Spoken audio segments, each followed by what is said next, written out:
goals, dreams and goals, dreams and goals, get results. Hey, what's going on, everybody? We're coming at you live from Armin's in South Lake. It's the DG show. This one's gonna be a little different. We are actually going to make some pizzas and we're gonna do some food reviews. And you know why?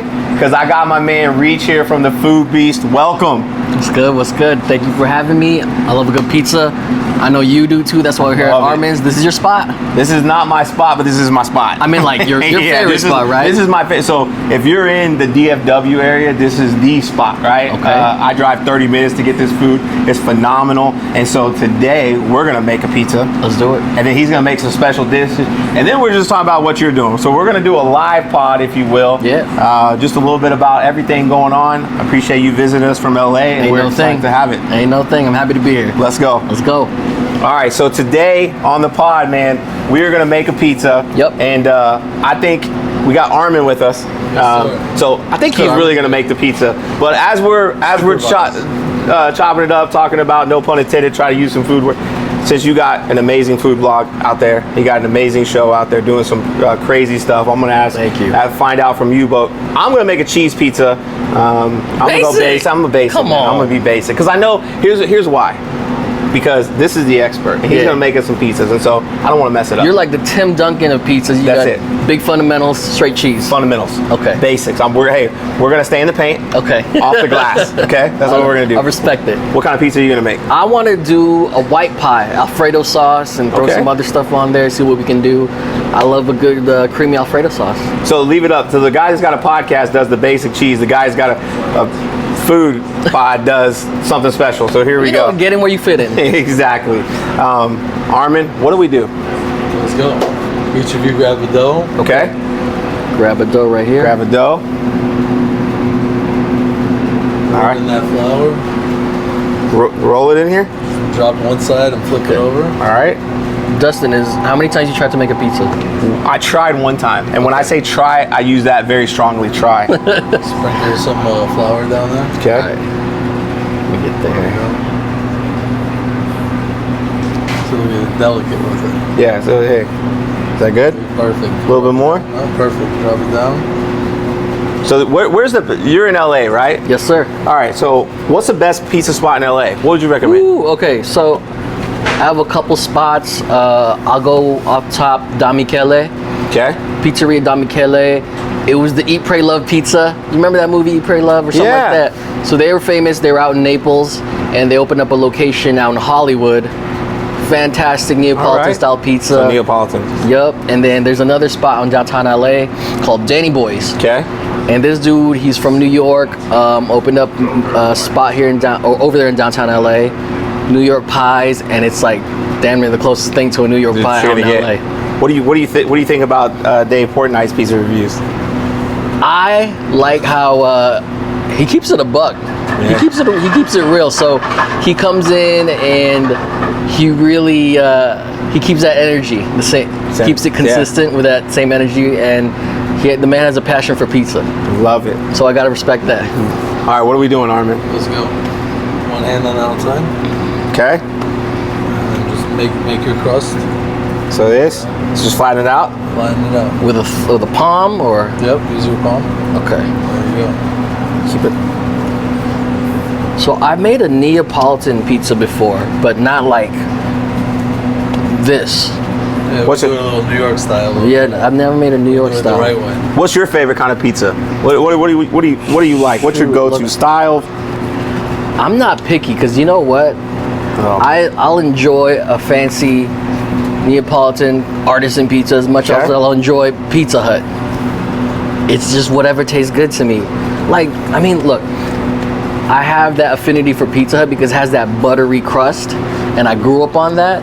But then, you know, when you grow up and your tastes evolve and mature, you start to enjoy like finer ingredients, better tasting ingredients. So like, I got love for all kinds of pizza. Don't discriminate on pizza. Nah, because you know what? When pizza's bad, it's still good. It's true. Like, even when you get a bad pizza, it's still better than a lot of good foods. Exactly. What's your, being a food reviewer, what's your go-to food? What's your maybe not a spot, but what's your go-to food? Because this is what you do for a living. Yes. So you're not. I know in the comment section everybody thinks you just eat all the time. We obviously know that's not true. But you're for a living you're reviewing food and you're eating food. So when you're not doing that, what's your go-to? Dude, so when I'm not doing that, and also it's like when we don't got a bunch of leftovers at the crib. You never waste food. Yes. I don't know about all these other foodies out there that get all the food and throw it away, but we never waste food. There's leftovers all day. But when there's no leftovers all day, like I'm just like making simple comfort food. I'm Filipino. I'll throw on some chicken adobo. I'll hit up Costco and see what I can get, what ingredients I can buy, and just like try recipes online because everybody's doing crazy recipes on Instagram and TikTok nowadays. So I like to experiment. I like to cook. Do you like cooking yourself? Yeah. But like Filipino comfort food at home. I love Szechuan food. Am I doing it right? I've just been pressing this down. You're good so far. I'm struggling over here. I'm gonna let me give you a little tip. Let me straighten it out for you. Yeah, what is going on over here? Okay, here we go. I got you. Make it around for you. Yeah, I was trying to go a different. I was trying to make a Texas pizza for my man Reach over here. I was trying to make a heart pizza. Yeah, bro. There you go. Yeah, see, we're trying to make that. Right, so what you want to do is some more flour here. Just roll it out with your fingertips. Got it. All right. I don't think this is turning out right for me. Delicate. Yeah. So how did you even get into this space? How did you get into the food review space? I know you came from a corporate background. You were in real estate a little bit, doing some stuff. But how do you go from being in real estate, corporate world, to doing food reviews and having, one of the biggest ones out there? You guys, 1.6 million followers, 1.8, something like that? Yeah. A ton of followers. How do you get into that? Well, all right. So, like you said, in all my 20s, I was in the corporate world. I was doing real estate, collections, all that stuff. But I was just not happy doing it. I had a passion for just being creative, expressing myself through different creative endeavors, music, fashion. And I had a buddy in high school. He started a streetwear company back then. This was in 2012, where he tapped in with me. It was called Arisu, and they were pretty popular.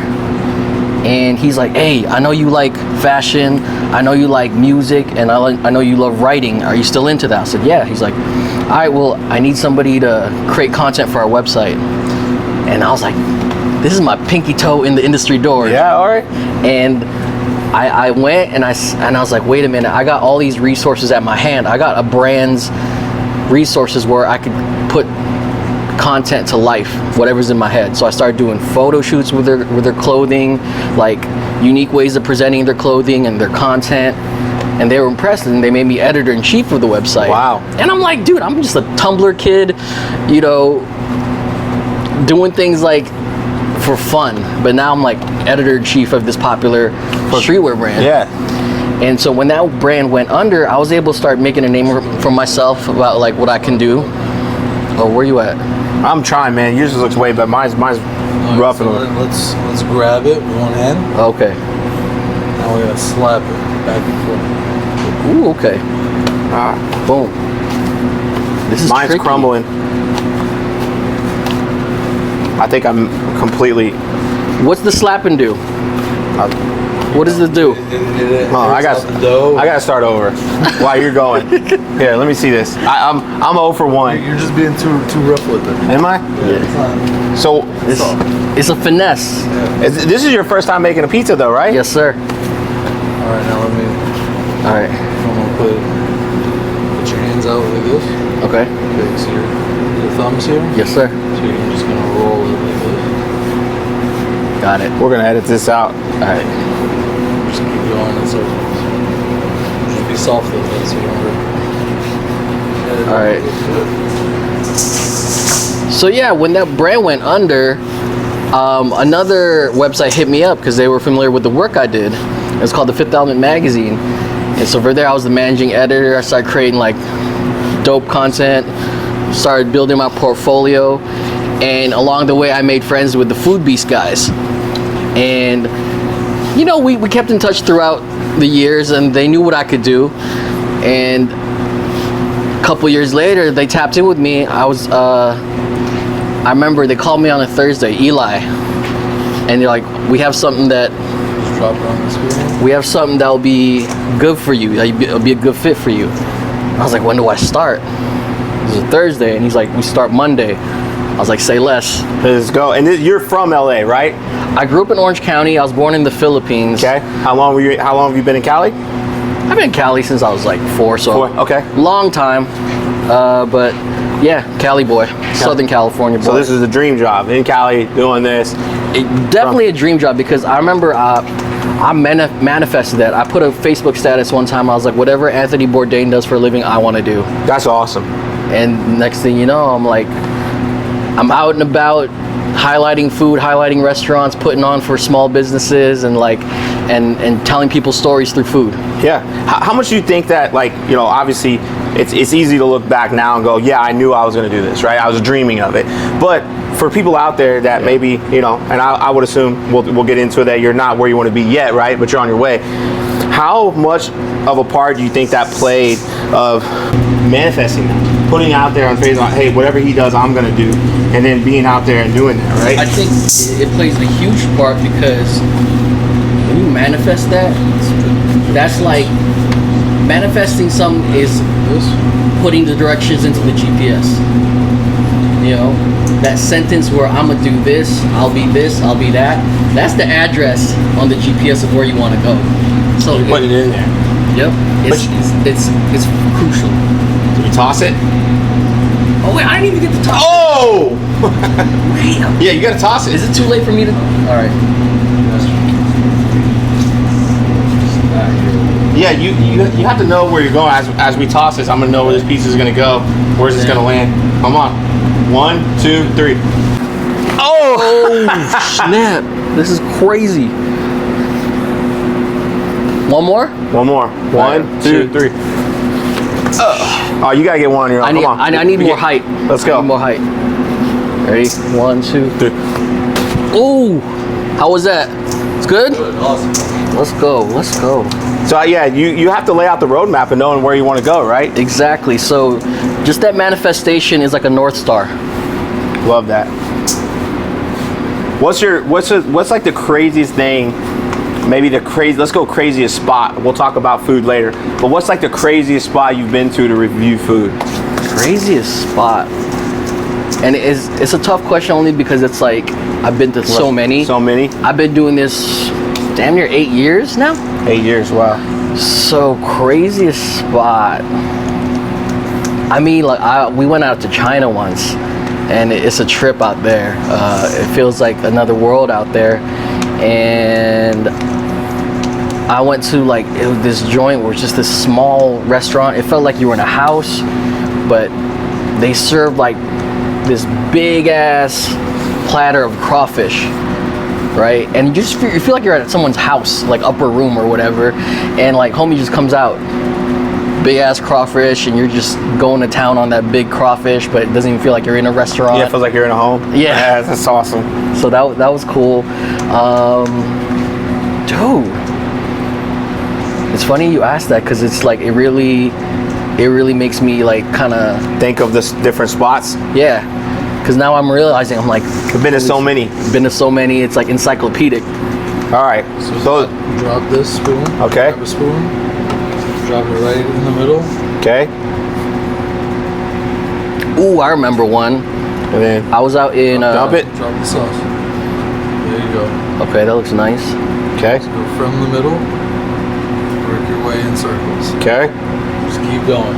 All the way Oh, to that's the nice. All right. Gentle. Little something cooking. What a comeback! Your crust is looking nice. I had to start over. Okay. In my defense. Well, that's what I'm saying. Like, what a comeback! Yeah, we were down. We were down.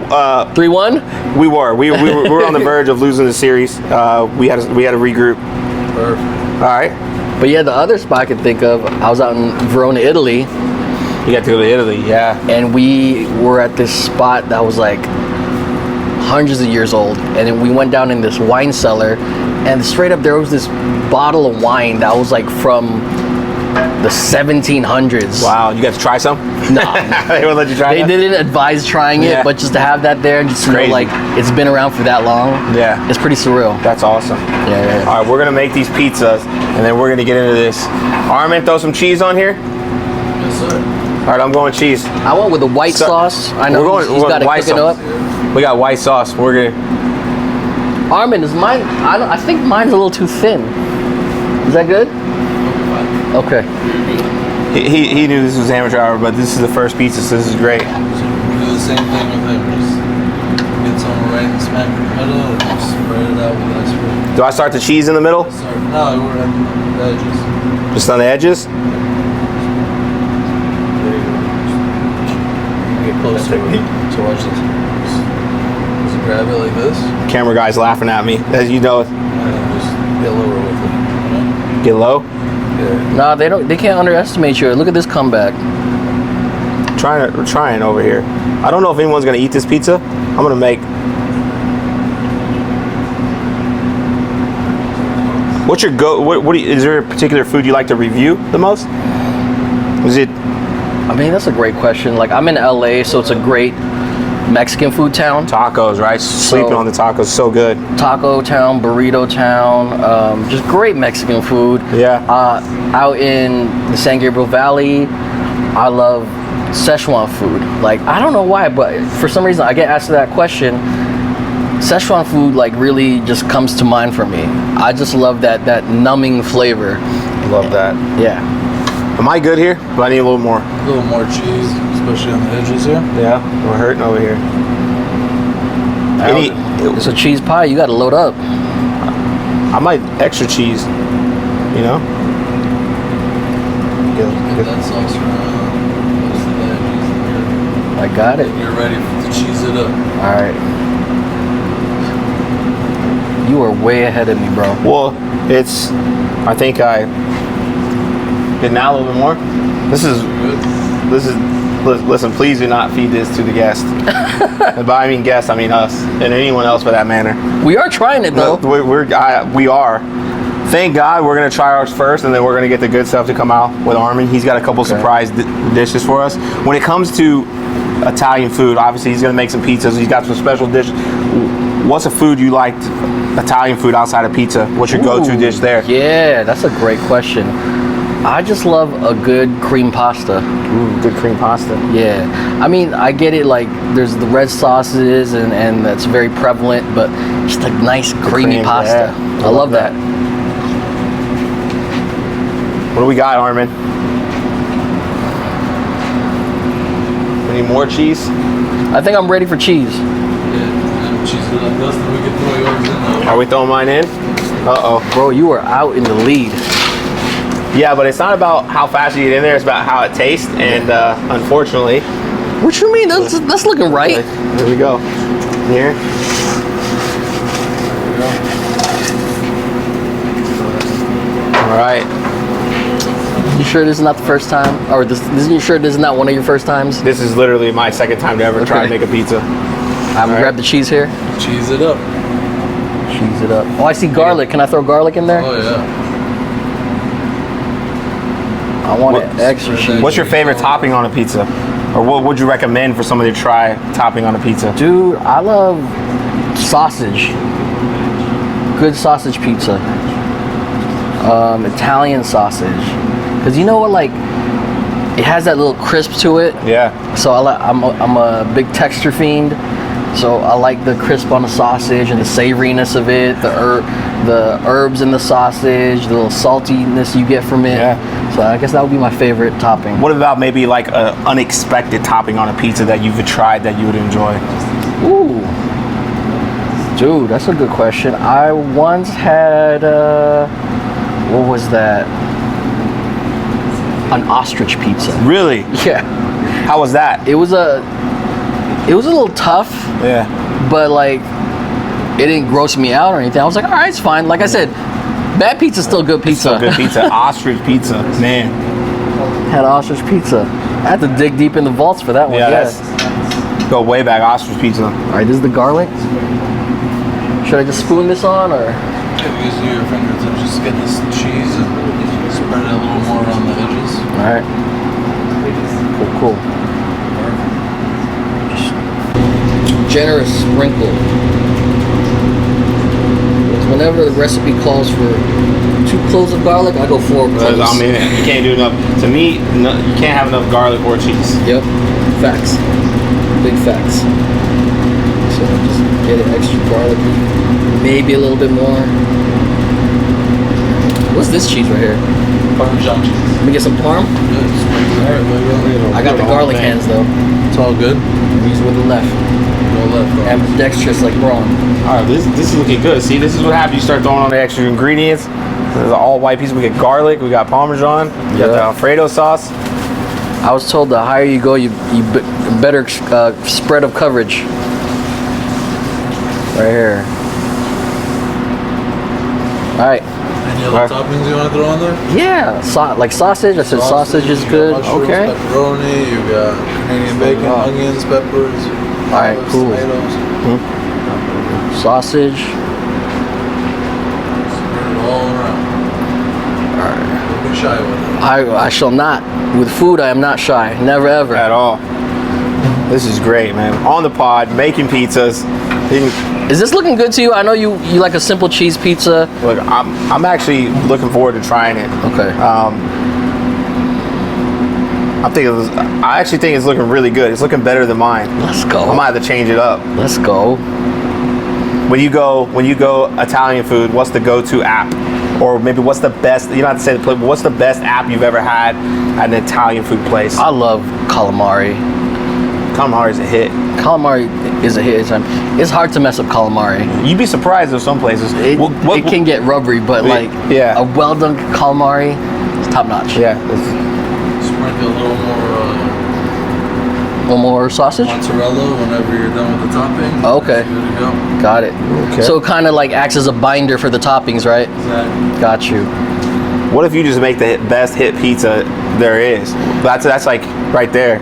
Armin, just put my name on it. Put on the menu, put my name on it. I'll come through with a thumbs up and a smile. With a Reach pizza. There you right here, Pizza. Reach. We'll be reaching thousands of people. Funny enough, like, I don't know if I'm like letting the cat out of the bag, but like my favorite, my fried chicken is my thing. It's my favorite food. Okay. My favorite fried chicken joint in LA just reached out to me and said, you want to do a collab chicken sandwich? Let's go. And I was like, Yeah. Mama, I made it. What's a chicken sandwich for you? What does that look like? I mean, you gotta season the breading. You gotta have it extra crispy, not soggy. Moist and juicy. Thigh, obviously. Yeah. And my favorite one has like some Szechuan spices to it. Okay. And definitely has to have a good banging sauce to just act as like a unifier of everything. So it's just nice crunch. The bun cannot be soggy. It has to have some integrity to it. Okay.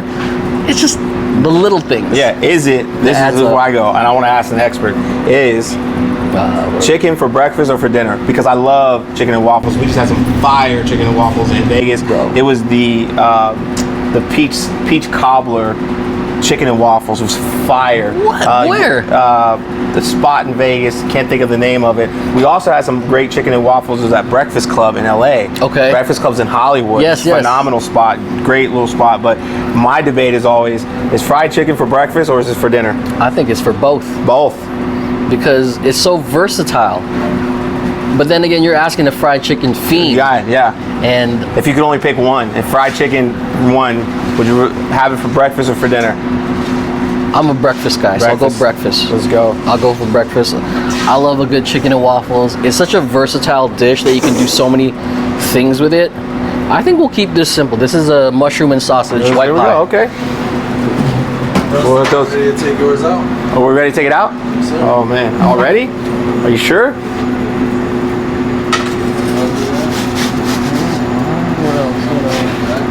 Okay. Okay, this is looking lovely. I'm gonna be honest with Let you. me see. Oh, Yeah. Look at that. Okay. nice. See? It's looking nice. That's not bad. I'm trying to All right. slice. All right. All right, We gotta this get one. this in. Slide it in there. All right, here we go. I feel like I'm like middle centric here. It's fine. Okay. Go deep dish in the middle. It's like a mountain pizza. Yeah. Cool. Go ahead. And Oh. close call. Slide it over there. All right, so we're a few minutes. All right, so what we're gonna do is we're gonna get these set up. We're gonna go over and do the pod there, ask some questions. We're gonna try the pizza, and Armin's gonna bring us out how many? 4 dishes? Just bring us out like 4 or 5 different dishes that we're gonna try and review them on the DG show. I'm down. Let's go. All right, so we're gonna continue. We just got done making pizzas. I don't know if that's a normal podcast, but that's a podcast we do on the DG show because we're getting the tea. It's the first. That's the first, right? That's the first time we've done that, but that's part of it, man. It's like kind of, you know, you guys, you're going into people's restaurants and you're showcasing them. And so for me, it's like, you know, look, you guys are, you know, reviewing food and experts, and you're doing it the right way. You're doing it, and you guys are doing kind of different food, right? It's not just like we're just reviewing a pizza. It's a little exotic. Is that something you guys planned on? Have you adapted that over time? So I guess for me, I always like to check out the newsworthiness of it. Okay.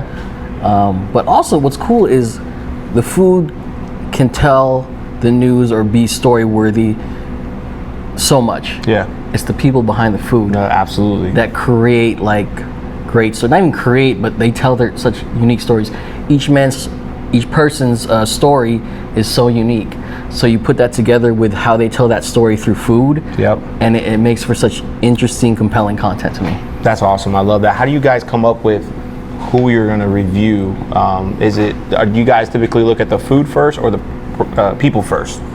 It's obviously it's the food first, because that's what you see when you do your research. Yep. You hop on Yelp, you hop on Google, you hop on IG, TikTok, or what have you. You're seeing the food first, and then they're like, "Oh, damn! I gotta capture that. I gotta taste that. That looks good." But then it's like, "All right, well, you know what? Let's dig in deeper. Who's the person behind this food? Love that. And you know, why did they do this? Because obviously there's a why to this dish being so eye-catching, so mouth-watering, and I like to get into the why of that. So when you guys go to look, are you looking for ratings? Are you looking for just the photos?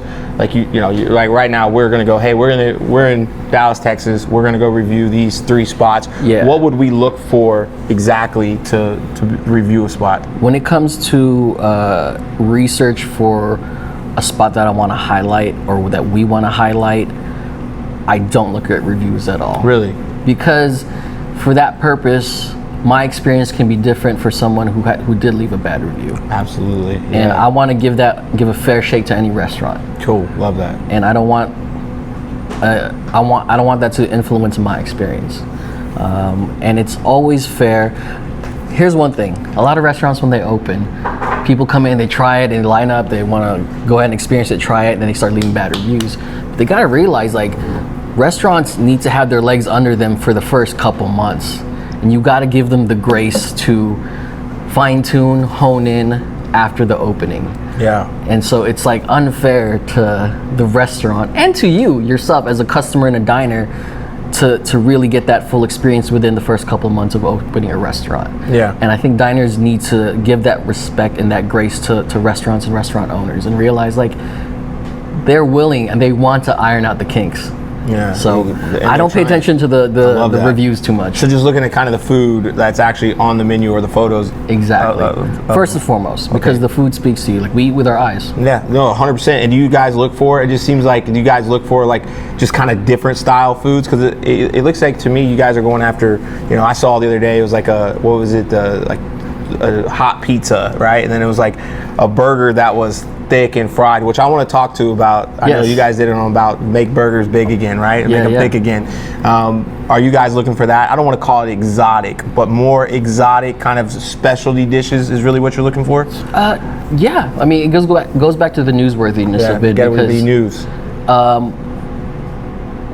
What is going to keep you coming back to Food Beast and their unique brand is, like, you know, when you come to Food Beast, you're going to go check out food that's out the box. Yeah. Food that's not your typical everyday thing. you know. So that's what we take pride in, is because at the heart of things, Food Beast was started because the everyday food nerd and the everyday foodie couldn't relate to the Bon Appetits. Yeah. They couldn't relate to the high-end lens that food was being seen as. Yeah. So instead, I'm as much as a food nerd as you. We're the everyday food person. Yeah. And for us to have that platform, we nerd out on things that like really are eye-catching and popping. It is. And we want to just share that with people of that same energy. That's kind of the spot I was telling you about in Vegas. I'll find it. We'll look it up. It had bad reviews. It not like say bad, but it didn't have great reviews. Sure. The photos looked phenomenal, and I was like, I want to go try that spot. Actually, a guy that I know in Vegas was like, man, no, you don't want to go to that area. It's a little, it's probably not good. I was like, man, let's just go try it. We went in there, and now he's like, hey, bro, I go in there like once a week. It's so good. See, that's what I'm saying. It was just crazy good, and that's how the same thing. We had multiple spots in LA. And we went to that place called Breakfast Club. Yeah. Cool ambiance, cool location. It's in Hollywood. It's right off the Hollywood Boulevard, and just the photo op of it, like the French toast, the biscuits. We had this breakfast burrito in there. It was one of the best things. It looks great. Everything looks great at Breakfast Club. But I'm glad you gave that Vegas spot a fair shake. Yeah. Because like you didn't let outside opinions like kind of like muddle your experience. Absolutely. And now look. It's like literally my favorite spot to eat at in Vegas. I'm saying, so that energy really goes a long way. That's awesome. And I think our pizzas are about to be ready. We're going to get to try. Oh, man. I don't know if we're ready for this. Birdman hand rub right here. Oh. What's that? Okay. Cheese Master Pizza. Okay. Ooh, that's mine? Wow. Sure. Okay, so what does Dave Portnoy say? One bite, everybody knows the rules? All right. I got some flop. I'm sorry. I got some flop. That's no good. That is no good. See, all right, mine if... Oh, okay. All right. It's actually not bad. Not as crunchy, but it's actually good.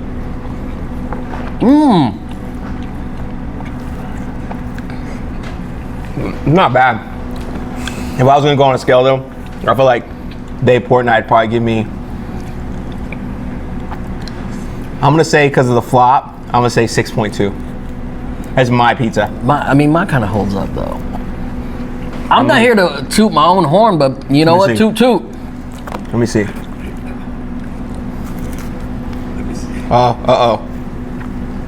Let's see here. All right, to be fair, this one had a little more integrity. Man, this is actually not bad. Armin, fire up the menu. Throw this on there. It's on there. I'm gonna try yours. Oh man, Alfredo's is good. I got too much flop. I would try it there. Like you'd probably give me a terrible review, and that's okay. It would not be on the Food Beast. I get just kicked off, canceled. No, it's fine. Flavor's there. You got a good crust too. Thank you. I think we did a pretty good job. I don't think it was bad, but I'm excited to actually try what Armin's gonna have come out. Can we have Armin try our pizzas and give a rating? We gotta have Armin come try it. We gotta have Armin. Come on. Armin's got come try our pizzas. Come on.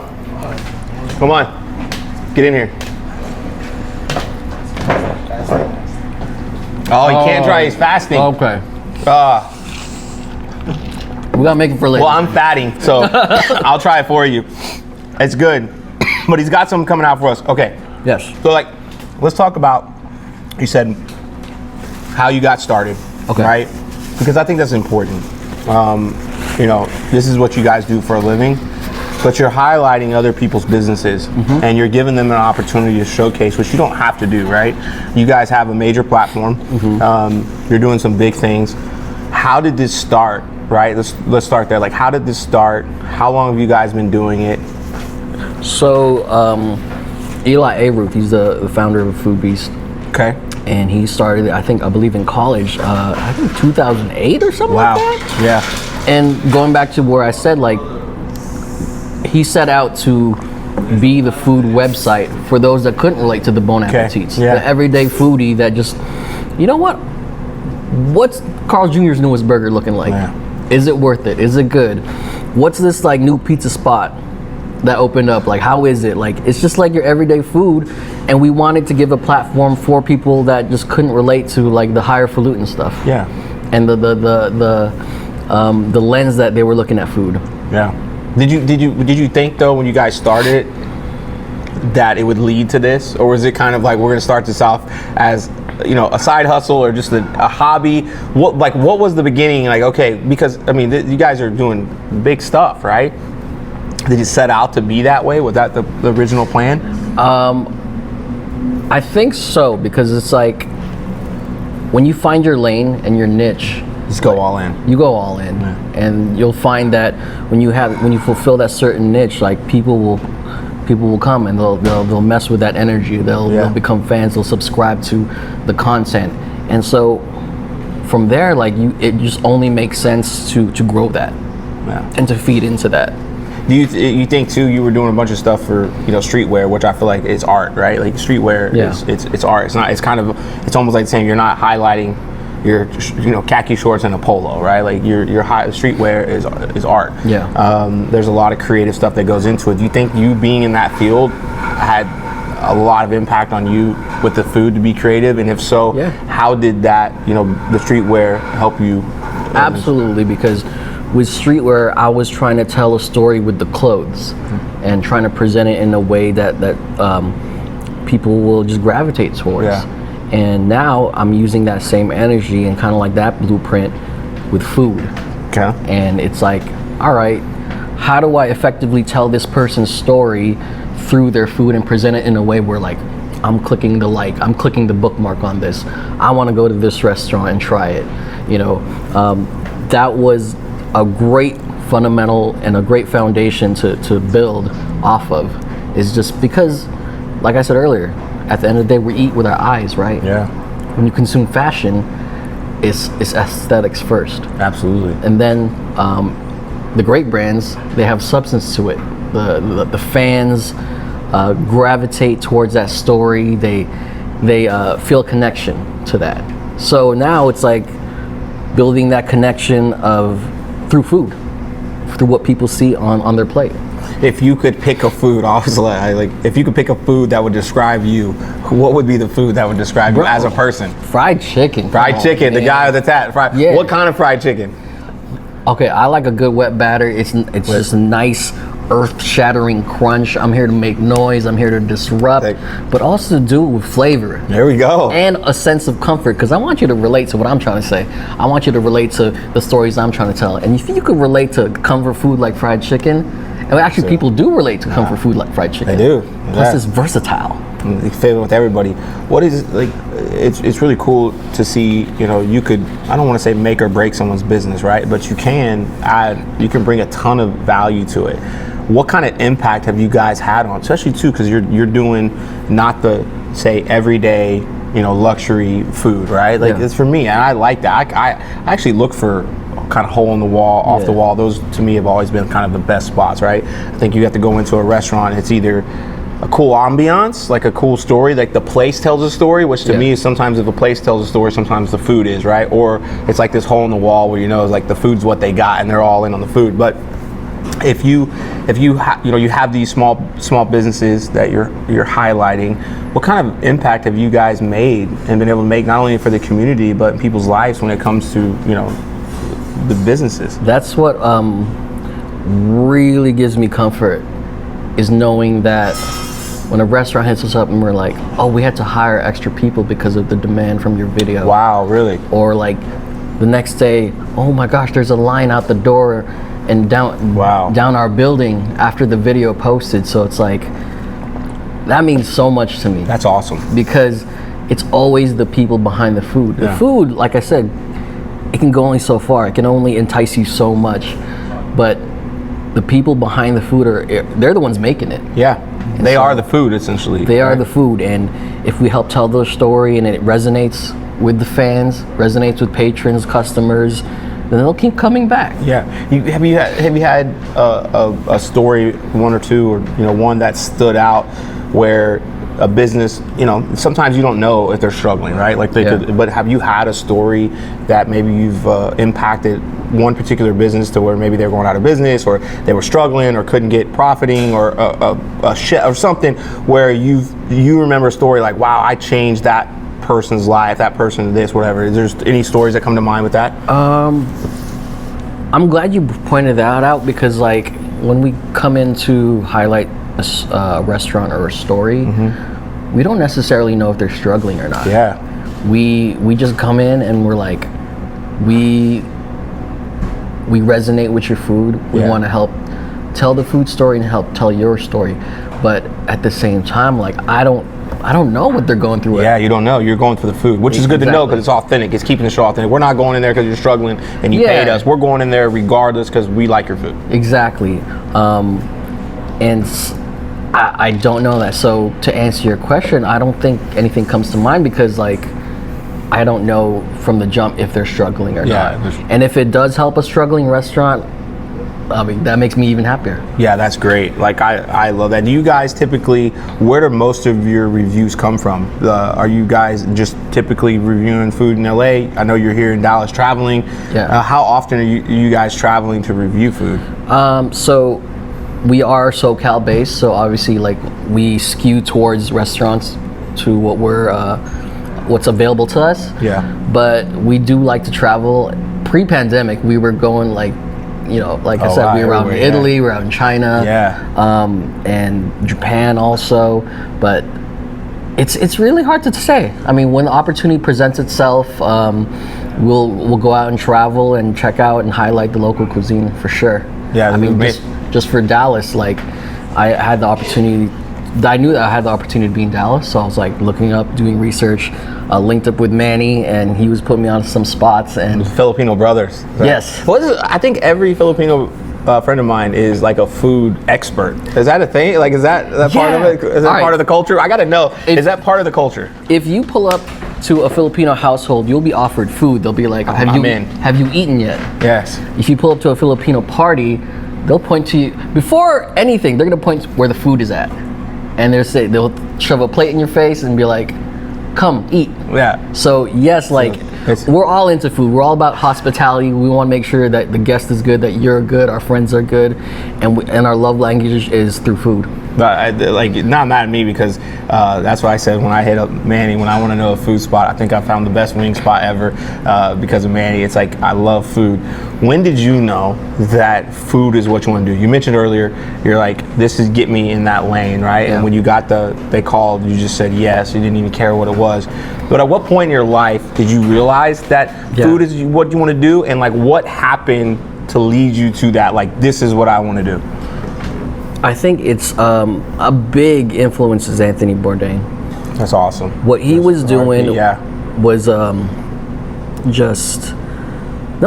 don't see people doing that when he first started, like going traveling around, telling people's stories, listening to people's stories, and not even like injecting himself into the conversation, because he gave an undiluted lens into food and how the world is just one big dining table where we could all pull up and share and grab a bite and break bread. Break bread, man. And brings people together. It does, like us right now. Yeah, we're breaking bread, literally. And that resonated with me so much that made me manifest earlier. I told you about put a Facebook post up saying whatever Anthony Bourdain it does for a living, I want to do that. When did you post that? Do you remember what year? Shoot. So I started at Foodbeast around 2016, 2017, something like that. I probably posted that, maybe 2010, 2012. Wow, so 6-7 years before. Yeah. That's amazing. I mean, also I have bad memory, but I know it was before. Right, that's awesome. Yeah. And so initially, like, I was like, whatever he does, I want to do. That resonated with me. That didn't play out until down the road years later, but like I said, it served as a North Star into what I want to do and where I wanted to be. Just watching him led you to believe that you wanted to do food. Food is the greatest equalizer. It is. I feel like it brings people together, right? Like it does. We talked about it brings people together. It's you can learn about cultures. You can learn about people. It's like my wife's family, Albanian, and make incredible food. And just I feel like it tells a story, right? And it's I would eat all the time. I literally would eat all the time when people say that. It's amazing. Was there ever a point where you didn't want to do food? Was there something you wanted to do before that, or have you really always known that you wanted to do something with food? No, there was a point in time where as a kid I wanted to be an archaeologist. Really? Because I love dinosaurs. I love awesome. Ancient artifacts and going out and finding ancient things, solving ancient mysteries, and I just nerded out through that. And I was like, one day I want to be a archaeologist. But that, as a kid, I'm like, I don't know how to go about doing that. The only thing I know is Friends, Ross Geller. Yeah, right? Yeah, that's the only thing. All I knew was Fresh Prince growing up. So it's like, there was that desire as a kid to want to be an archaeologist, sure. But then like later on, my parents were in real estate, and that's all I knew. So I was like, okay, maybe this is what I have to do. Yeah. Because this is what I saw, this is what I was exposed to. Do you have so your parents were in real estate? Yeah. Obviously probably had some success, right? Yeah. They did it for a while. How you went into real estate? Did you feel the pressure of, was it parents, was it the culture thing that you had to go into real estate? 100%. And how long were you in real estate, and how that worked? Like again, not say your parents forced you, right? But almost feel that obligation, like what they've done for you, as parents, you want to make them happy, right? Yeah. And you realize that making them happy maybe doesn't make you happy, but how'd you get into real estate? How long were you doing that, right? Yeah, I got into real estate because, like I said, my parents were doing it, so it's all I knew, and it was what I was most familiar with in terms of making money. So I took some college classes and qualified me to take the state real estate exam, took the real estate exam, got my license when I was 21. Oh wow, young, yeah. Yeah, super young. And I thought, this is it. I got my license finally, it's time to make money. But like, as I kept doing it, it didn't make me happy. Yeah. And I was like, all right, the money is good, and I'm helping support my family, because by that time it was just me, my brother, my mom, and at the end of the day, I'm like, I'm not happy doing it. Went to the corporate world, like collections. Respect to the people that do it, but like, it sucks trying to take money from small businesses or just the everyday person that trying to make ends meet. Yeah. And that kind of weighed on me. It wore on me. Like, sure, I was able to support the family, but I wasn't happy, and it didn't sit well with me. Like, affected me internally. And you're just at 21. Yeah, 21 doing real estate. 21 at real estate. I did it for about 3 years until the license expired, and I didn't renew. Didn't renew it. And then that's when I jumped into collections. Got out of that quick too. Yeah, I did. And then what I want to know, I want to get into some fun is so you've had to try some crazy stuff. What's the top 3 craziest things you've ever tried? We got to go 3, and we want a story behind them. So, what's your most craziest thing you've ever tried? Shoot. All right. So, when we were out in China, they had this dish called Drunken shrimp. Okay. Drunken shrimp. And the city was in a spot called Suzhou. Okay. And they had, I guess, a big freshwater lake there, and the freshwater lake there is known for the freshwater shrimp. We ordered the drunken shrimp. A bowl slides up in front of me. They uncover it, and I kid you not, these shrimp were jumping like Kobe, up and down, like. And I was like, wait, what? And it was in this alcohol sauce, so that it gets them drunk, so they mellow out. So the dish comes out, jumping up and down, and they start. So alive. It's still alive, and so they got drunk and started relaxing, and so you took advantage of them. They were drunk. Yeah. Oh, God. Don't come for me, y'all. Yeah, man, taking advantage of the shrimp. I'm sorry, shrimp. I'm sorry, but I knew. I was like, I need to kill this shrimp with my mouth. Like, I have to end this shrimp's life with my own teeth. So I did it. I threw it in my mouth, bit it. I knew it ended his life, and also like when you have shrimp, you gotta clean out the poo inside. This is just rocking. It's drunk. It's drunk. Poo. And It tasted good. Was it good though? I was gonna say. Because people, they love the oceany taste of seafood. Yeah. It was just that. But it was good. It was good. I had a couple more. We got more food. Now, I don't think this is Drunken shrimp. We got a sub here. Okay. Vodka sauce, rigatoni, chicken, and mozzarella sticks. What? Mozzarella stick. Wait, so this has got a sub with Chicken, rigatoni, and mozzarella vodka stick. Okay. Can we get a plate? I just was gonna throw it over here. We get there. This is gonna get all over me. This is gonna get. I'm a horrible eater, by the way. I love food, but I'm a terrible eater. I get it all over me. It doesn't matter. All right, man. It is. However you consume it. We're not here to judge. But we are the judge of the food. Oh, Cheers. cheers. Bam. Oh. Ooh, it's hot. I feel like I'm just gonna ha-fa-fa thing this to death. Like. Holy shit. Wow. That is phenomenal. Look, if I get fired from roofing or podcast, I will not be able to be a cook because after tasting mine and tasting this.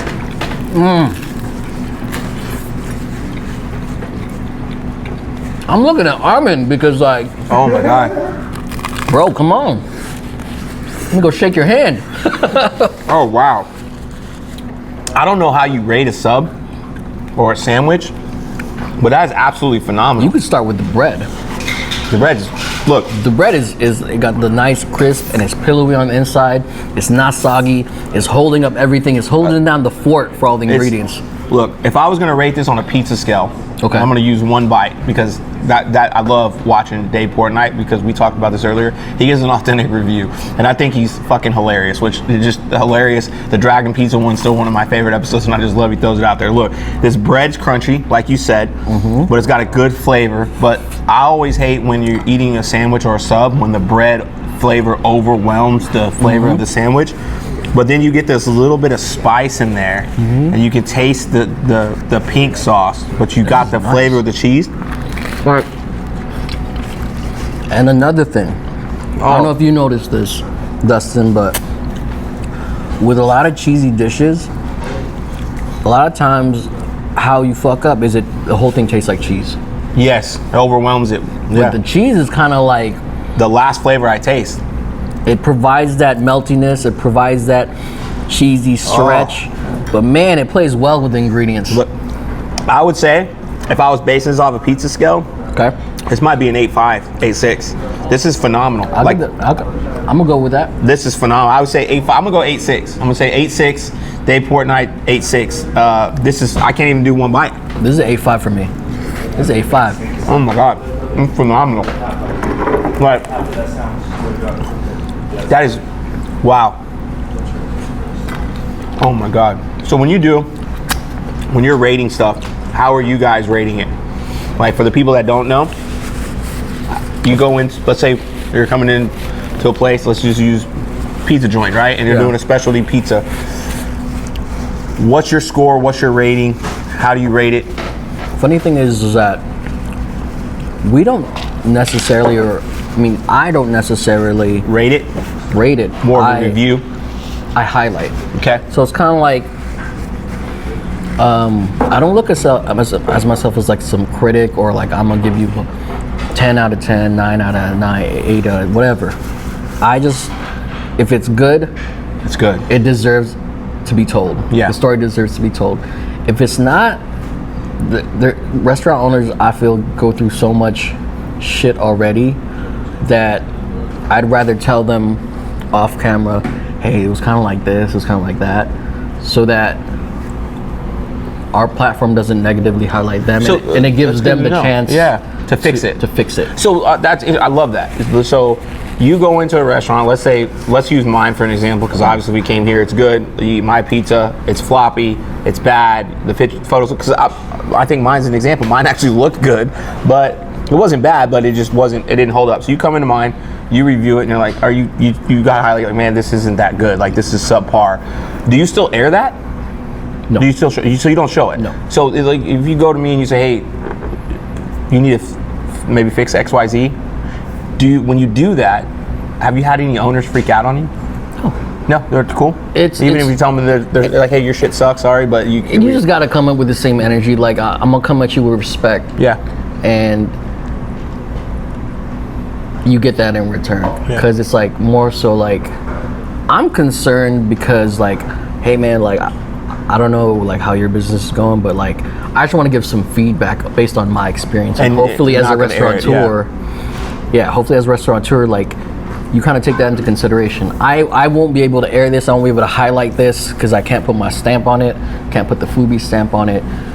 But I'm gonna tell you like why and what's wrong, because a lot of times people be like, when the waiter comes at you, how's everything? Everything's good. Everything's good. Yeah, everything. It's fine. You don't want to say anything. Nobody wants to say anything. You know what my wife does? My wife will move. I can tell so we'll go to a place and I'll eat it. And if the food, there's a lot. It's hard for me to not like the food, right? I'm kind of like Baptist. I love to eat. Yeah. But my wife will take a bite and then I'll notice she'll move it around all on her plate, and so she'll move it from like one side to the other. So it looks like, and I'm like, baby, you like it? Oh yeah, it's good. But she never really takes a bite. She'll nibble and move it around, and then I'll have to get her something else, right? But she's right. When the waiter comes over, I'm like, hey, mine was good, or hey, is there anything wrong? A little cold. What I'll tell them, and I'm like, I don't want anything for free, but I'm just like, hey, this is what it is. Maybe fix it. She's like, no, that's fine. You want a to-go box? I mean, I've even had her take it to go sometimes, and I like love her for it, but she doesn't want to crush her hopes and dreams.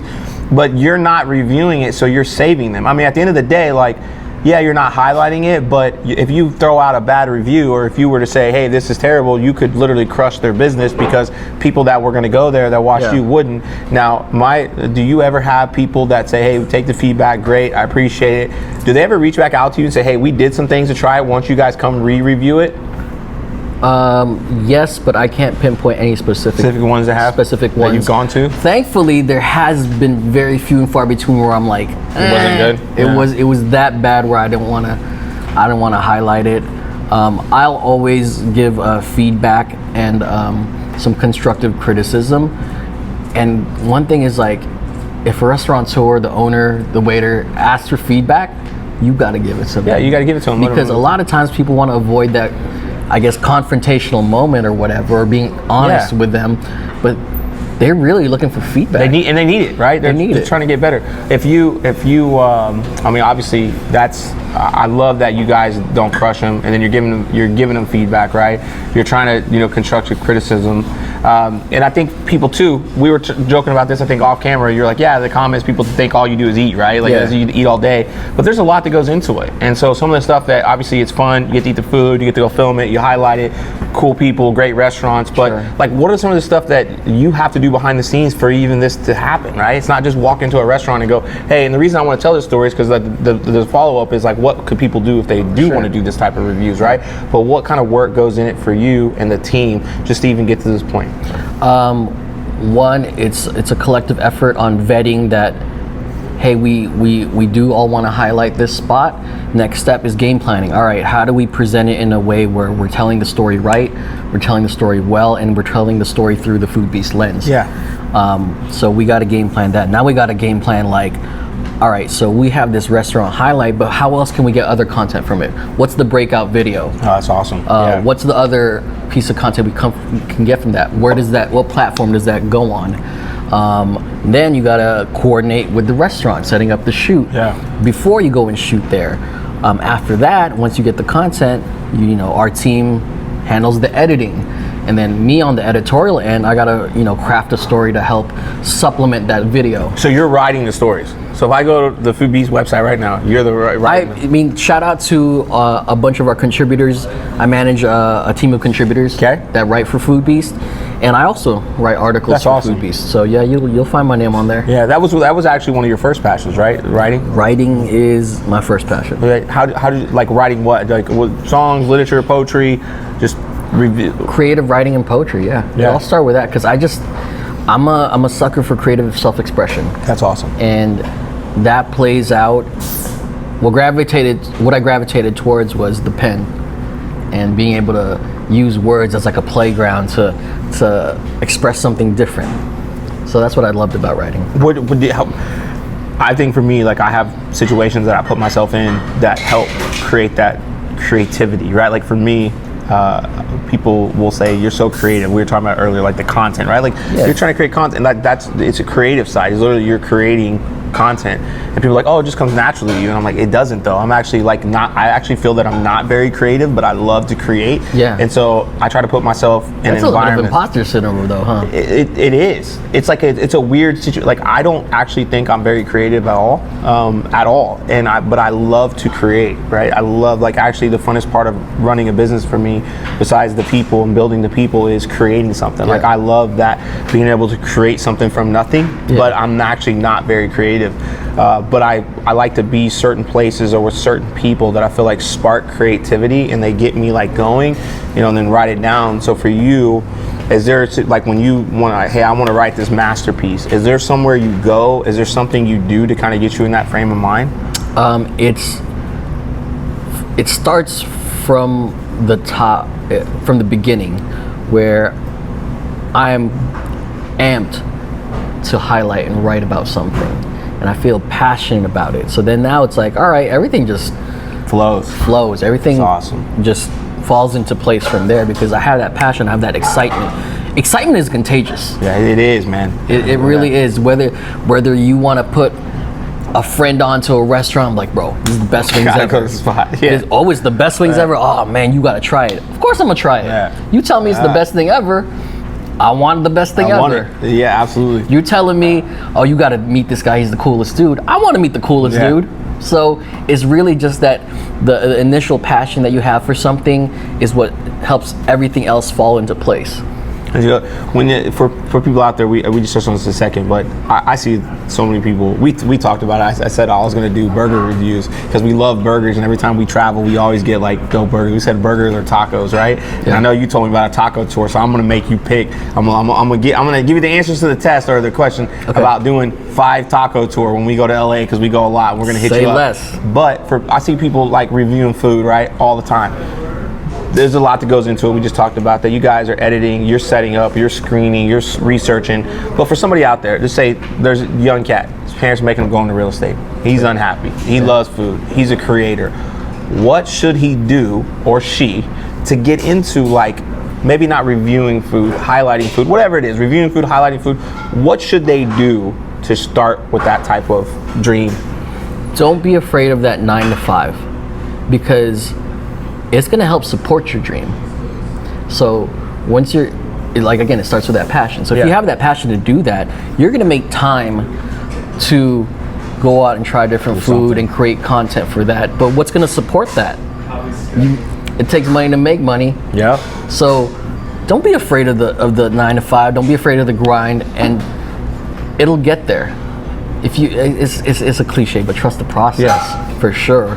But get to a place where your passion supports the dream. Yeah, and then go all in. And then go all in. Look, the cliches are cliches for a reason because they're true, right? True. And you should. And I agree, and not worry about what the haters are going to say, man. Like you said it earlier, the comment section is brutal. Pit. It is. It's terrible. How do you deal with that, right? Like, how do you deal with it? Because there's I feel like there's always these different methods. I have something that works for me. I want to hear what your method is. I actually go read them all. Oh. I go read them all because then I'm like, it's kind of like, the Eminem in the 8 Mile when he's like, I have a troubled past, right? I grew up, I was homeless when I was 14, came from a very rough upbringing, and I used to hide from it. And so now I'll tell you all about it because how are you gonna hurt me if I hang myself? Like, I'm gonna tell you all this stuff. So I actually go read the comment. I go read every single one, and I laugh because I'm like, some of them are kind of creative, and I make it a game. Like, dude, that's kind of funny, and it's with the mentality of, there's nobody hating on you doing better than you, but also at the flip side is, look, sometimes haters can see a weakness that you are too egotistical to notice. Now, somebody goes out there and says something about your kids, like, look, man, they're just trying to jump you off sides. They're probably sitting in their mom's basement. They're not doing anything with life. They're upset, and they're gonna go say something to try to rattle you. I don't get rattled by it, but there are people out there that could say something that actually, like, you should pay attention to. Like, I remember we were doing videos before with a previous podcast, and they were like, hey, like, your lighting is off, or, the audio was off or something. And so that was a minor thing, but I do think actually haters can, because they watch your every move to a T, like a true hater, that they can tell you something that's actually a hole in your game. And if you read it, you might go, you know what? Put ego aside, they're right. Yeah. Let me fix that, and then what do they got? So I actually go read them and make jokes about it because I'm like, man, I was like, what is this person going through that they were scrolling my stuff? they saw this and then they made them say that. I'm like, dude, you need a hug? Or you like, I actually embrace it because I think it's comical, and I make this like, I'll read it because if somebody comes to me and goes, dude, did you see what you saw in the comments? No, they said this, and this. I'm like, yeah, dude, I saw it. And they're like, wait, what? I'm like, I asked the guy if he wanted a hug or something. I read them because then it's like, how does it hurt me if I already know? That's a great point. Like, to be honest, there was times where I was in the comments going back and forth, but then I just get dragged into their energy. Yes. I get dragged down to their energy, yeah. and I get dragged into that sad level that they're at. Yeah. And it wasn't healthy, so I was like, I gotta stop. I gotta stop letting it affect me. So on my end, I was like, I can't read the comment section no more. Although one time there was this dude years ago, but do you remember when you made separate Facebook profiles for either your business or your brand? Or yeah, you had it. Thank you. So I made a separate one for Reach Guinto as the host and managing editor of Foodbeast type. And this guy somehow watched one of our videos, went out and looked for that personal brand page and left a comment and says, "You're the worst host ever. You should never host anything. That's awesome. Don't ever host anything ever again." And I was like, first off, who are you? And second of all, you couldn't do what I do. Yeah, you don't even do it. You don't even do it. And that kind of fueled me. And now it's like, I can run off a list of things I was able to accomplish where I was the host of something. And it goes back to him like, that guy didn't know anything. Yeah, he doesn't know anything about anything. He's commenting, those comments are bluffs. Yeah, basically. that's all it is. And so, yeah, I gotta go with that energy. Yeah, no, it is tough. Oh, we got something else. We got a special dish coming out now. We got some tortellini Alfredo. Woo! Wow. Classic chicken pot. I didn't get to shake your hand for the other dish. Okay. Like that, huh? I did.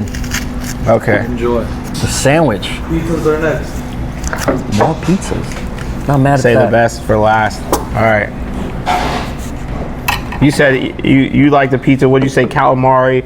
What you like the? If you could pick one dish, I think you kind of touched on it earlier. You like the creamy sauce. Yep. What would be the actual dish with the creamy sauce on it? By the way, the creamy sauce pizza.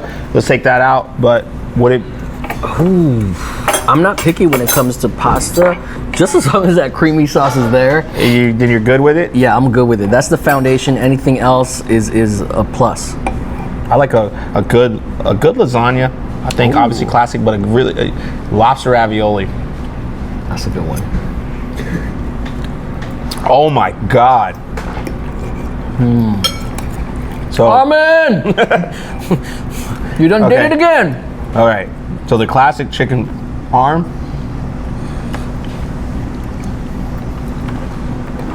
Wow. Dude, no, you gotta get in on this. All right. He seasons it. People think you could just throw a sauce on there without Oh wow. any seasonings, and that sauce covers all sins. No, it doesn't. Oh wow. All right. Hey, no wonder this is your spot. But you know what's funny? Here's another fun fact. DG show. So we come in here, and all I ever get is pizza, and all I ever get is the lobster ravioli. So I actually don't get anything else on the list besides I've gotten lasagna. Those are my only three go-tos, and usually it's pizza. So ironically, this is the first time that I've had the sub, the pastas. And by the way, I'm gonna say if I'm rating this, I'm gonna go on here because I actually am not a huge fan of Alfredo. I'm not a huge fan, but here's what I like. I'm curious why.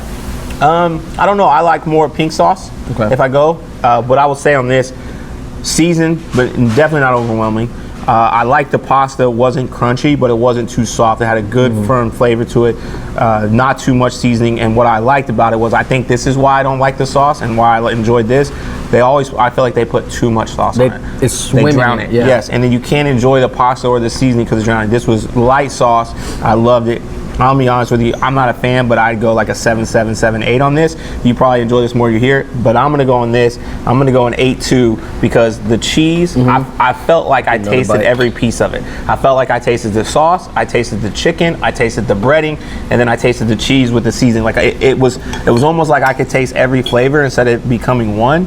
The chicken was just perfect. It was like, it wasn't like that chewy, it wasn't burnt, and I like that the bread had a flavor to it, but sometimes I feel the bread either gets like burnt or too crispy and it takes away from it. That's in the 8s. I don't know if I'm gonna go 8, 8.2, but I think I'm gonna be at 8.2 on this. It was phenomenal. I would go, man. Just give him a 5. I think for this one, I would give it probably an 8. What holds me back from going higher? Well, let's start with what's good. The tomato sauce is bright and acidic and punchy. The tomatoes are not like pulverized into the sauce. You get chunks of tomato in here, so it keeps that tomato flavor and essence and energy. But now you get the cheese, and it's not globs of cheese all over the chicken, and it complements it well. I guess what holds me back from making it go higher is the breading of the chicken. It didn't hold up to all the sauce. I mean, sure, like need a little bit more. There's like sauce all over it, but the breading sometimes, if it's good, if it's breaded well enough, it can hold up for a little bit. Yep, hold up to the chicken cooked perfectly though. So that's why I went with an 8. This one I'll go with 8.5. Oh, you're 8.5. Yeah. Wow, that's a high score. It's delicious because you know what? Armand, I like saying his name with some gusto because his name's on the building. It's his place, and he does what he does well. He kind of uses the Alfredo sauce as a cologne. That's he a good way to doesn't put he doesn't it. Yeah. shower the whole thing, drench it, drown it. Like he enhances it. That's a good way to put it. See, this is why you review. You let me fucking review, and I don't even know what I'm talking about. I just know the food was good, and then you say a cologne, right? Give Armin his flowers. Give him his stuff. Give him his prop. A give him whole his bouquet. trophy. It is great. Say his name real loud with me. Armin! He's like, what? Okay, so this food's good. Yep. We got drunken shrimp. Yeah, that was number What's one. the second craziest thing you've ever eaten? Bull balls and bull testicles. Where was this?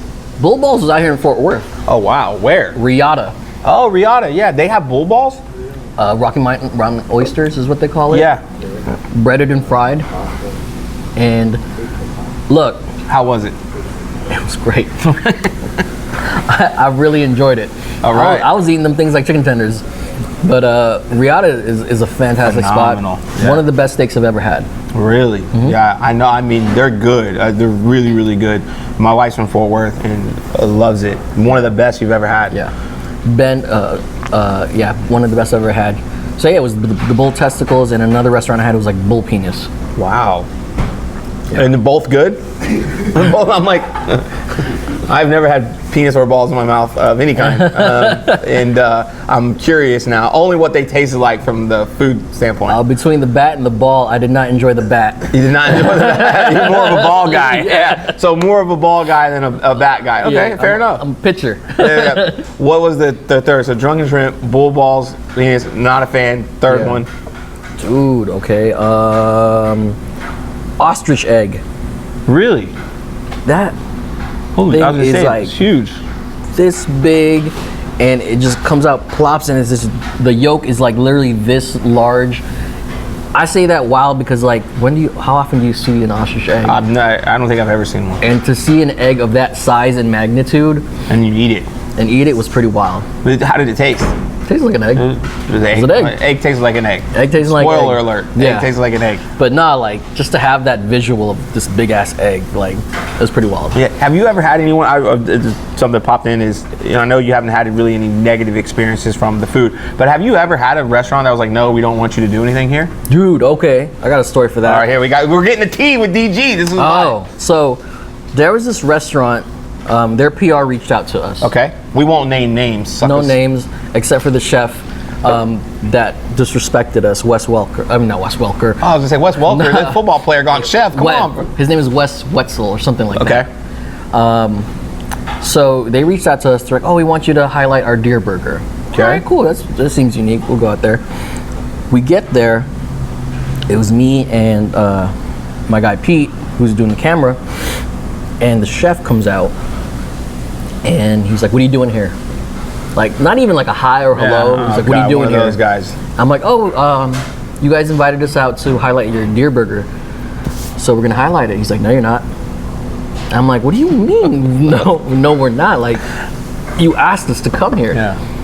He's like, no, I'm not. I'm not gonna put my food next to Food Beast and Spam and all the things you guys highlight, like a Spam fries. Because one thing we came up with like back then was like these Spam fries.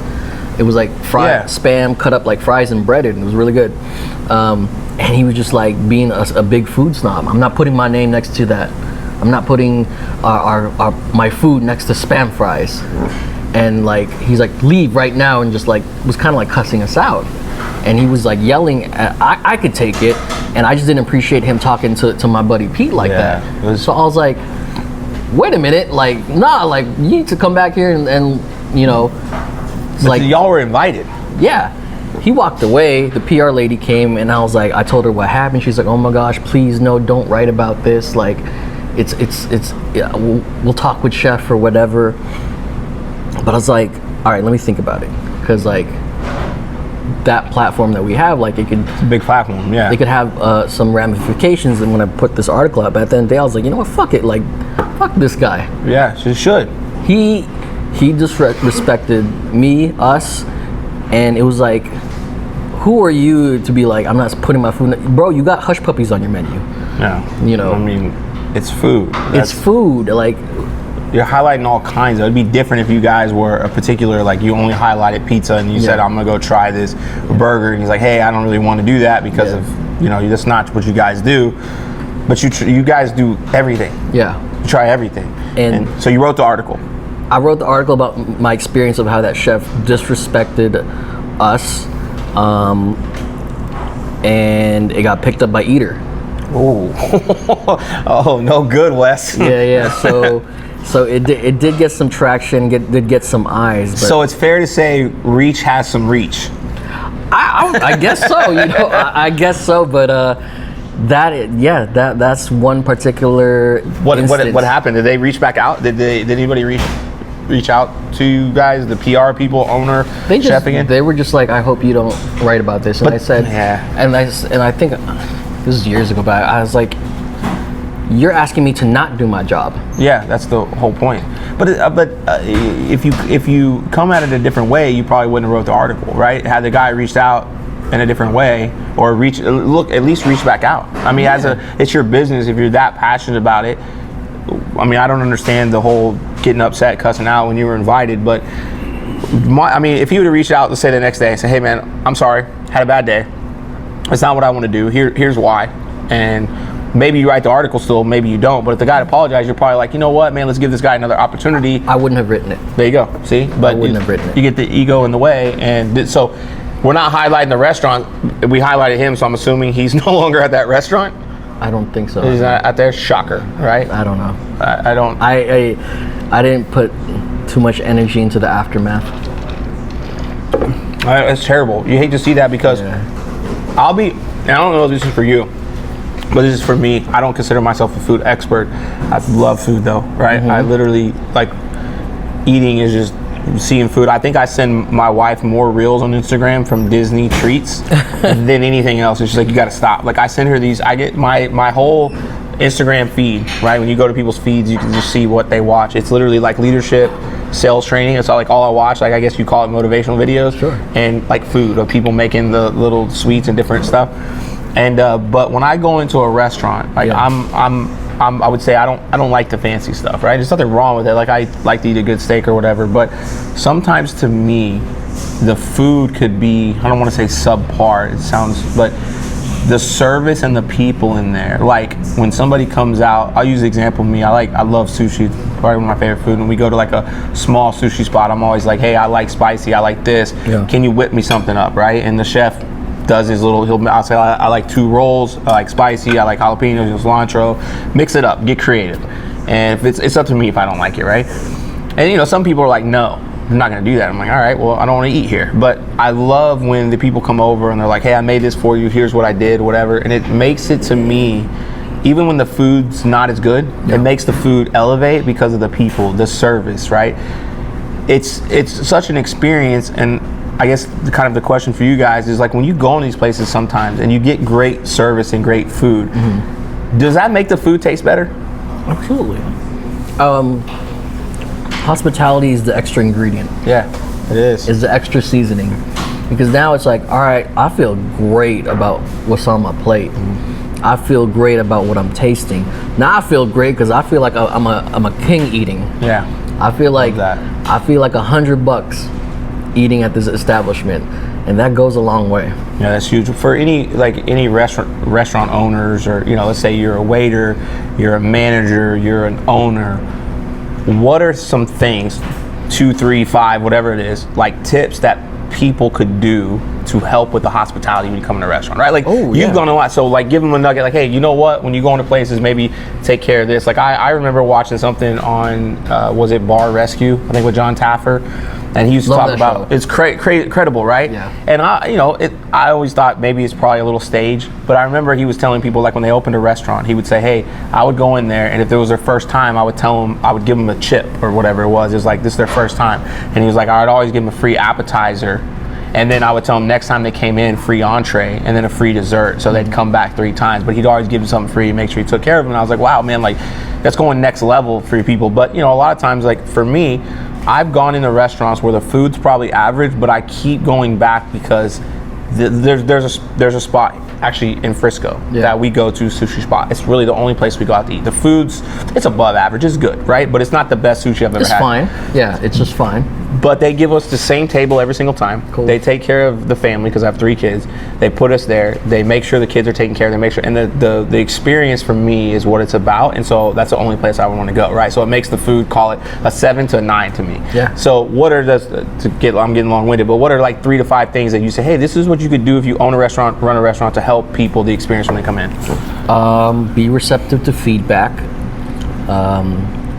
Be not just receptive, but be active in implementing that feedback. Yeah. And they say the customer's always right.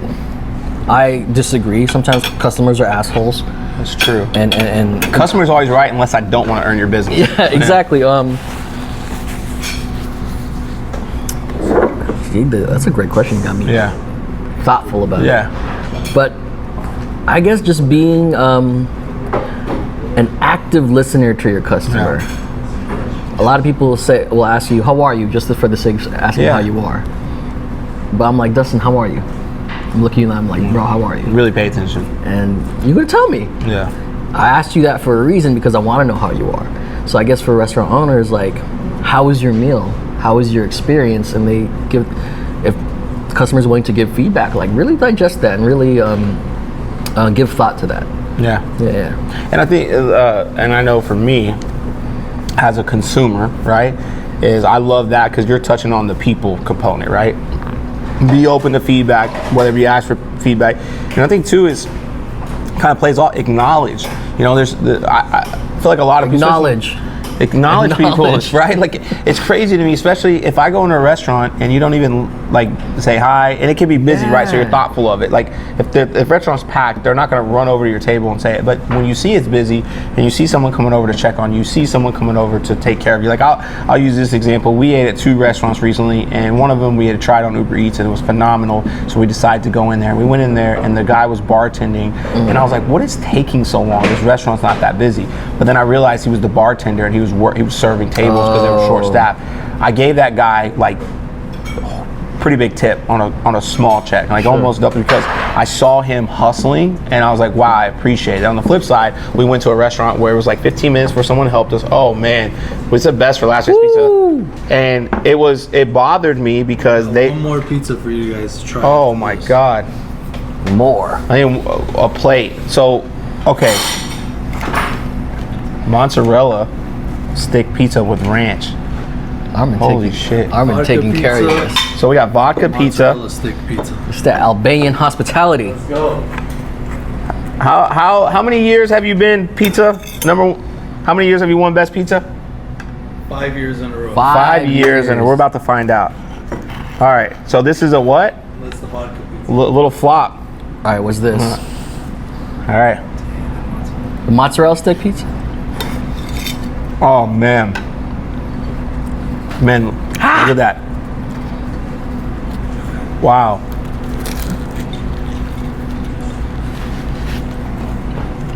Ooh. And I'm not even a huge fan of this kind of pizza.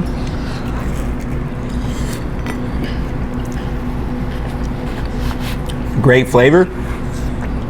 Ooh,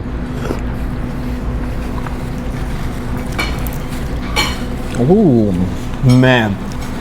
the crust on this is nice. Wrong. Okay. Hey, that's yummy. It's not just like one note cheese flavor. There's some levels and depth to this. This is hot. This will burn your face off, though. This will literally burn your face off. Yeah, man. Woo. It's hot. Acknowledge. All right. So this has got ranch. Yeah, I like the ranch on there. Right? Holy shit. Eat your heart out, David Portnight. Ooh, look at this one. No flop. All right, listen. I'm gonna tell it, David Portnight, if you don't come to Armin's in South Lake 5 years in a row, fucking an 8, bro. That's it. It's at least an 8. It's at least an 8. Just fuck I'll put it on there. Listen, I will bet. We'll make a bet, right? We'll make a bet that if you come and Armin makes the pizza, it's an 8. Whatever pizza you want, you name it, it's an 8. This is phenomenal. I don't even like this kind of pizza, and this one's 7.8, 7.9. This right here, specialty, phenomenal. Ooh. I love the mozzarella stick. I love the ranch, even though it's not the basic cheese pizza like I like. It's 8.5. It's all day. I'm telling you, it's an 8. One bite, everybody knows the rules. Come on, come try it out. Armand! Oh wow. Got me hollering. This vodka pizza is diabolically good. I give this vodka pizza a 9. Wow. Holy shit, one upper. This is, oh my gosh. Because you know what? A lot of times when you get like a vodka sauce pizza, it doesn't highlight that vodka sauce enough. The vodka sauce is assertive here. This is great.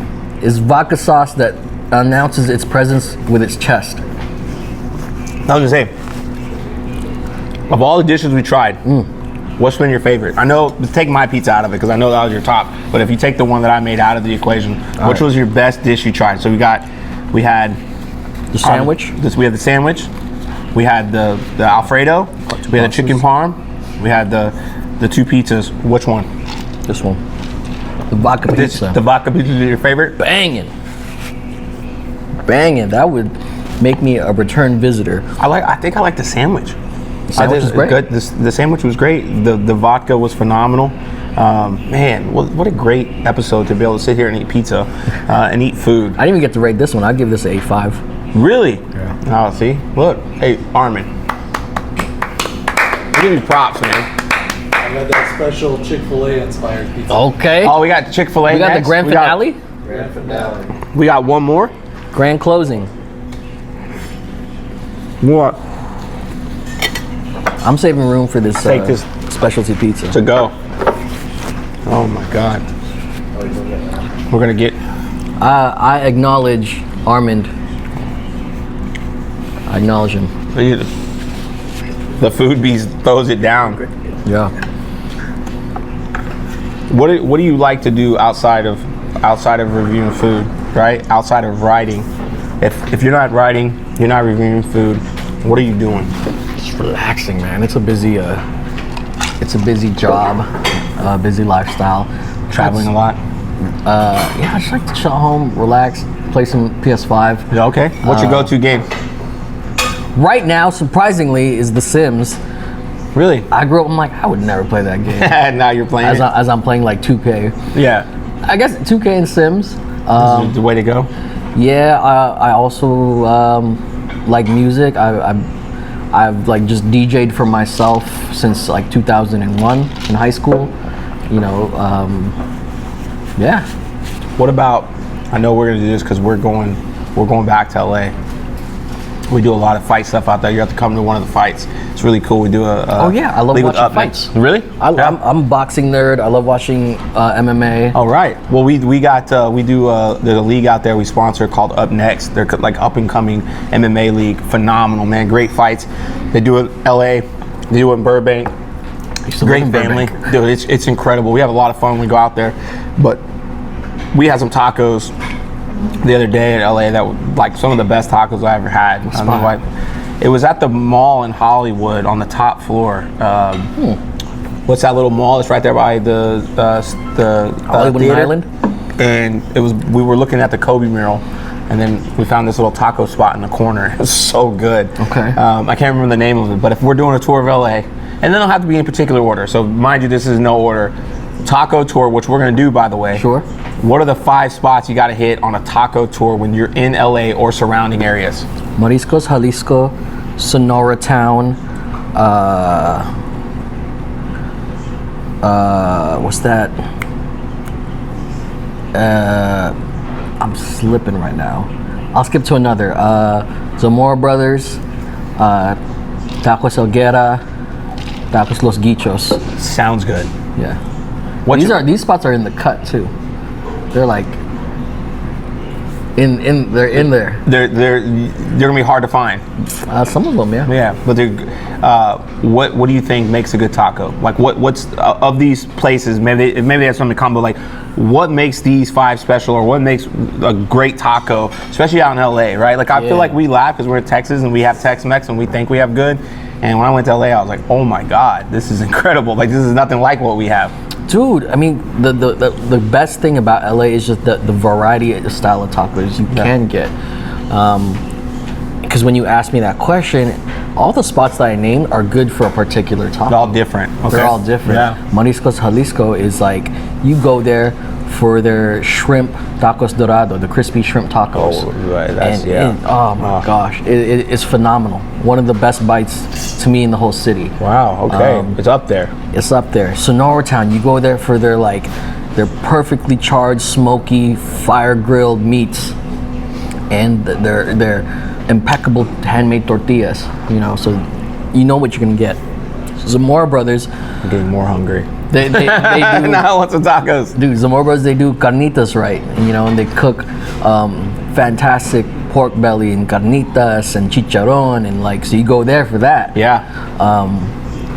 Tacos Los Guichos, you go there, fantastic al pastor, but they also have like different offcuts like cabeza and buche and tripa, and so they're good at that too.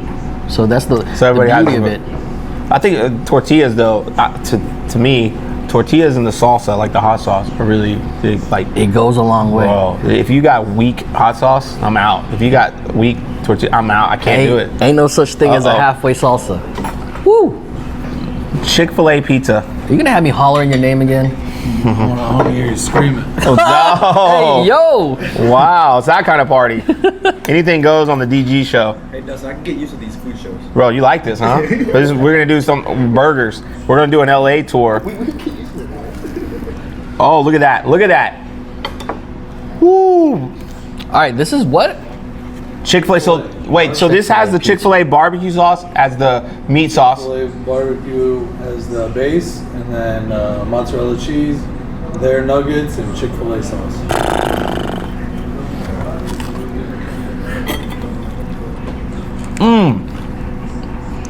Oh, wow. Oh my God. Oh, I just burned myself like a firefighter sleeping on duty. Oh my God. But Yo. that flavor's great. Oh my God. Yo, and he got the barbecue sauce, or the Chick-fil-A sauce, and a little bit of barbecue on the nuggets.